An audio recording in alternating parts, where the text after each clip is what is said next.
What's up, everyone? Right here, we got some Sisig burrito right here. So it's from Senior Sisig. So it started out as a food truck before, and if you've been to SF, maybe if you tried it, maybe you haven't, but food's pretty good. All right, let's get into it.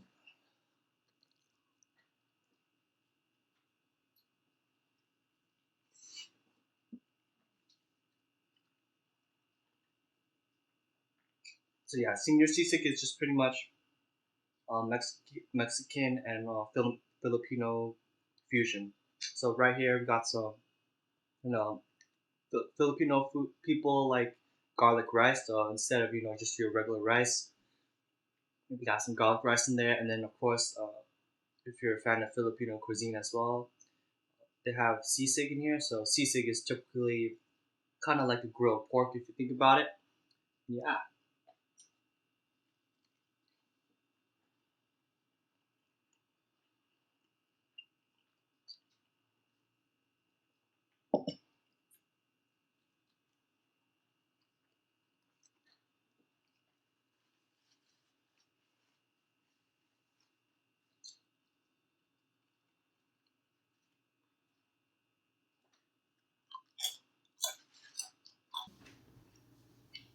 Okay, so let's talk about Tower of God, episode 7. So the episode opens up with a little introduction about King Jihad. So he was the first man to climb the tower, and as the first man doing so, he established his kingdom within his tower of what it is today.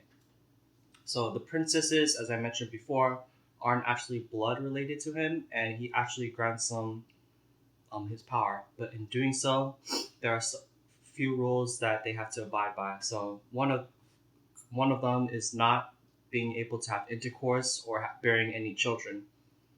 And as you can see, then the horrible fate that happened to Enoch's mother is probably King Jihad's doing. And there's a reason why King Jihad doesn't want the princesses to have children. In doing so, he doesn't want the power to spread among their kids. And I forgot which character said something. They made an analogy. So this person compared the princesses to these beautiful shoes displayed on the wall, right? They're meant they're only meant to be beautiful as King Jihad for his own personal gain to look at them and have them as royalty, but they're not to be worn by anyone. So they can't bear children or have relationships with the opposite gender of that sort. So if you remember from last episode, we were cut off with Endorsi and Princess the child of Princess Anak fighting each other. So eventually, the two duke it out with each other and they take each other out. And after they fought with each other, the test was immediately over.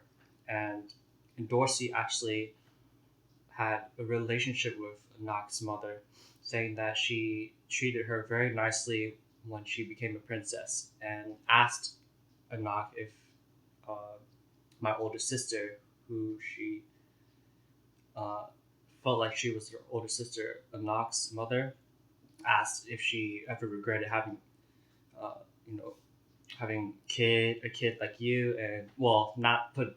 Let me put it nicely. Regret having significant other and having you as a child, and of course, Anak has fond memories of her mother.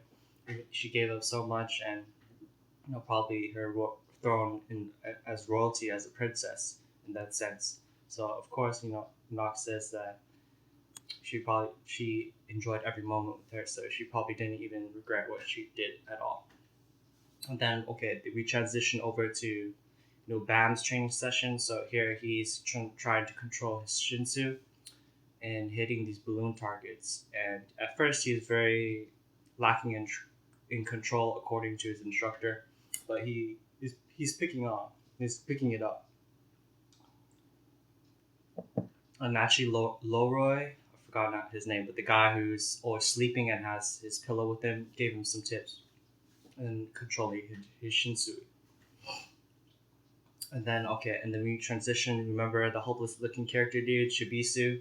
He's kind of like the Bruce Lee wannabe. And then also Hots is they're both former party members with Princess Anak, and I believe their position is known as the Scouts, and they have a duty of filling 10 friends on the list, and the deadline's today. So they're in a rush and they're about to fail. And actually, Bam and Khun, they're on the friends list as well, and they decide to lend them a helping hand. And Khun came up with this plan.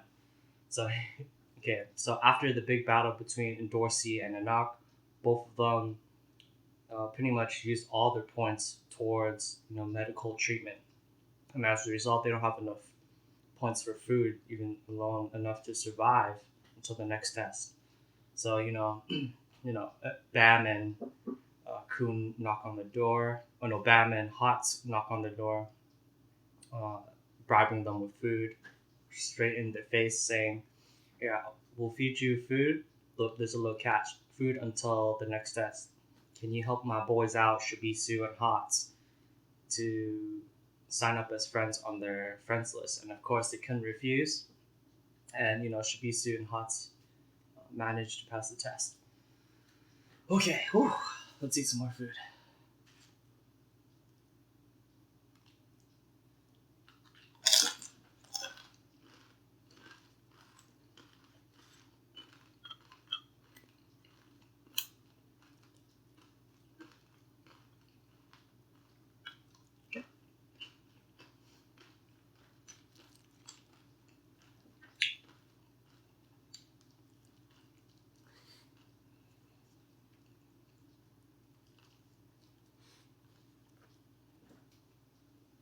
Okay, so actually, Princess Androsi, she sees Rachel off in the distance. As Rachel is going to the bathroom, she also goes into the bathroom to spark a conversation with her. And at this point in time, Rachel is going by the alias known as Michelle Light, and she's saying, Bam's a really good guy, and I don't know, all these princesses of the Jihad all have a thing for him, saying he's cute and stuff like that. But she mentions that she's poking into her business about, I hope whatever you're searching for on the top of the tower is worth more than Bam. So, Rachel's she got under her skin a little bit and she's pretty a little irritated. And then, okay, another character that they shed like a couple seconds spotlight on is Ho. And if you remember, he's the dude in Bam's class. He's a shinsu in the shinsu class, and he's having a hard time in his classes. And then he has like a flashback, I believe, when he was like a child, of all these other kids being mistreated. So I guess he had a very traumatic experience.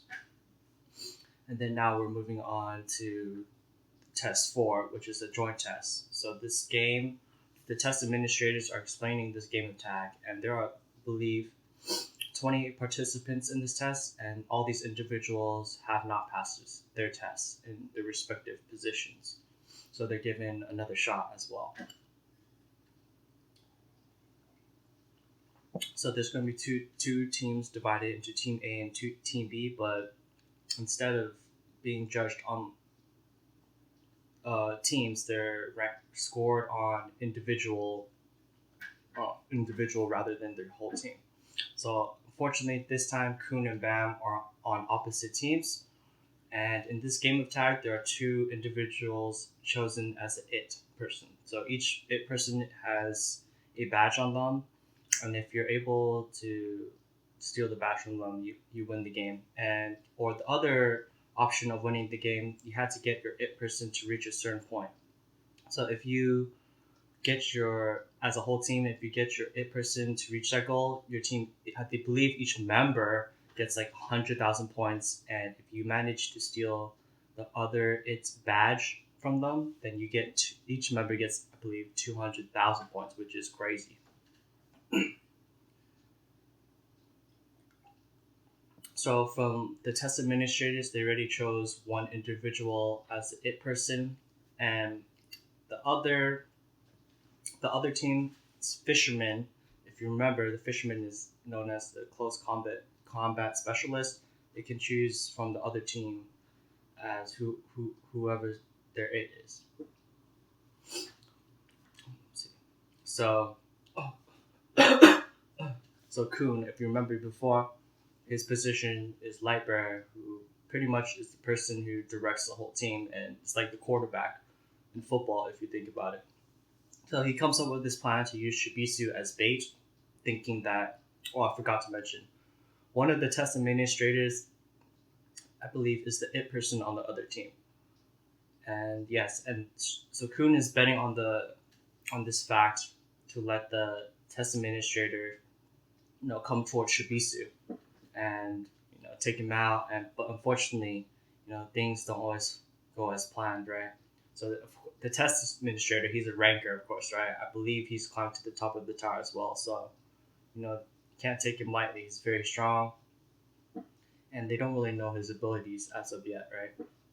So unfortunately, their plan doesn't go through, and the test administrator, he gets a little angry and loses his cool a little bit. He at first he said he was going to take it easy on these newbies, but unfortunately, his personality doesn't seem that way. So he might interest some people greatly. We'll see how it goes from here.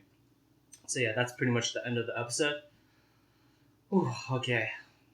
All right, yeah, I think that's end of episode 7 of Tower God. Okay, peace.